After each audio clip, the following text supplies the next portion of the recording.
And welcome back to the Oopa Loopa Cafe here in our second hour for today, which is the 15th of January 2013. Now, one of the things that we're concentrating on today, particularly in the second hour, is the use of drones, that is remote controlled aircraft or soon to be autonomous aircraft, meaning they'll think for themselves, go wherever they want.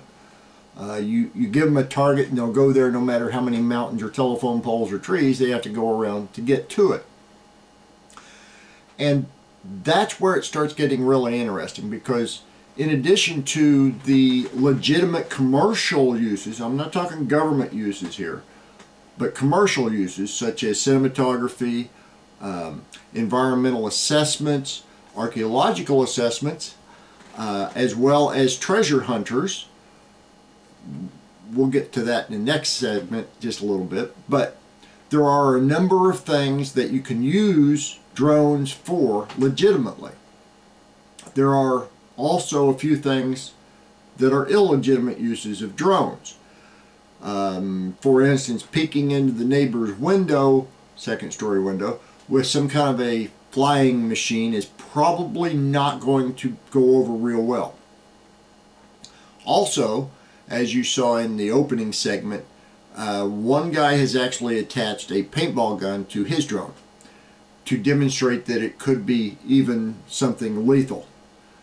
So we have to balance all this, and right now there's virtually no case law in place to even address it, to even know what's legal, what's not, the moral or immorality of it, morality or immorality of it, are kind of left up to us, the individuals.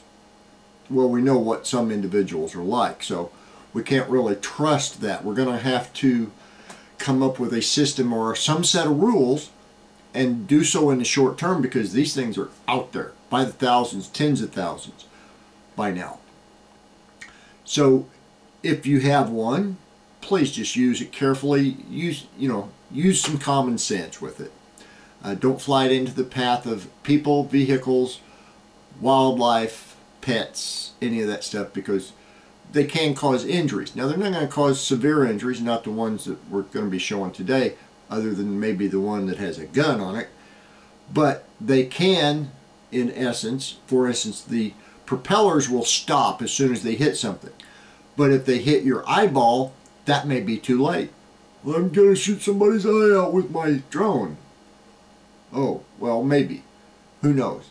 But there are a number of other things that could happen. For instance, you could surprise someone. They could fall down and hurt themselves.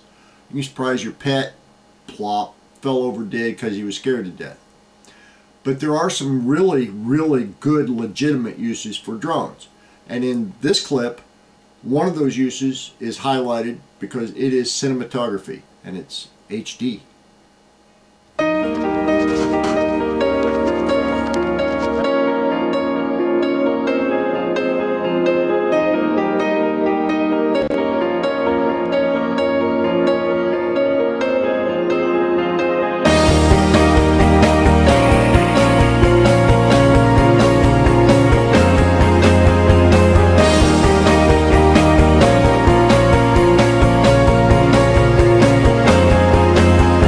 Let's go out.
is a pretty cool drone. It's not the Rolls Royce, but it's kind of up there close to the Cadillac level. Maybe even Lincoln level. But there are a lot more sophisticated, a lot more expensive machines of its nature out there. Most of them are specialized for tasks, though.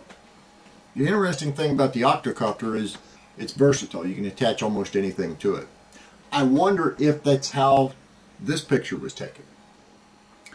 Now, this picture is actually latrines or toilets or holes in Pompeii. And apparently people went upstairs to pee. This picture was taken in Pompeii by an archaeologist by the name of, let's see, Trussler. Her name is Trussler, Kate Trussler. And the article actually came from Live Science, as you saw in the first photograph. Trussler has investigated Pompeii for some 6 years now. And the title of the article, if you go to livescience.com, Ancient Pompeians Could Go Upstairs to Pee. The residents of the ancient city of Pompeii were not limited to street-level plumbing, a new study finds. In fact, many in the city may have headed upstairs when nature called. Most second floors in the Roman city are gone, claimed by the eruption of Mount Vesuvius that destroyed Pompeii in AD 79. But vertical pipes leading to lost second stories strongly suggest that there were once toilets up there. According to the new analysis by A.K. Trussler, a doctoral candidate in anthropology at the University of Missouri. We have 23 toilets that are connected, that are second story preserved, but are connected to these downpipes, Trussler said. She gave this speech or presentation at the annual meeting of the Archaeological Institute of America in Seattle, where she presented this research. Trussler became interested in Pompeii's latrines 6 years ago while doing field work in the city.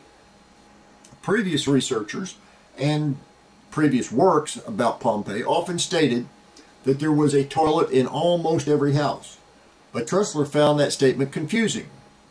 Walking around the city, she said, it was clear that some spots were chock full of homes with private latrines, while other areas seemed to be toilet deserts. And, she said, there are all these downpipes that are part of that picture that no one's really considering. So Trussler decided to conduct a plumbing survey of sorts, mapping latrine and downpipe locations around the city. One residential district, known to archaeologists as Region 6, indeed has toilets on the ground story of almost every home. But other blocks have very few toilets. In total, 43% of the homes in the city had latrines on the ground floor. Downpipes provide the other half of that picture. These vertical, usually terracotta pipes are concentrated in the oldest part of the city, where there are many workshops and small businesses, all crammed into very close quarters. A total of 286 pipes run down the walls of these buildings, leading to the mostly lost second floors. In 23 cases, however, the second story remains, and the same types of pipes lead to latrines. In addition, Trussler said, unpublished research on scrapings from the toilets and the inside of the pipes revealed fecal material and traces of intestinal parasites. Pretty good signs that it's a toilet. The upstairs plumbing offers a window into daily Pompeii life, she says.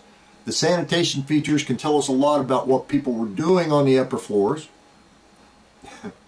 and above all these little shops. What the pipes suggest is that people are living above their own shops.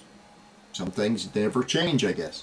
Most of the downpipes were likely installed in the 1st century BC, leading into the 1st century AD, the same time that the city developed its pumped water system. Residents of apartments above shops would have been able to get water from public fountains installed in the streets.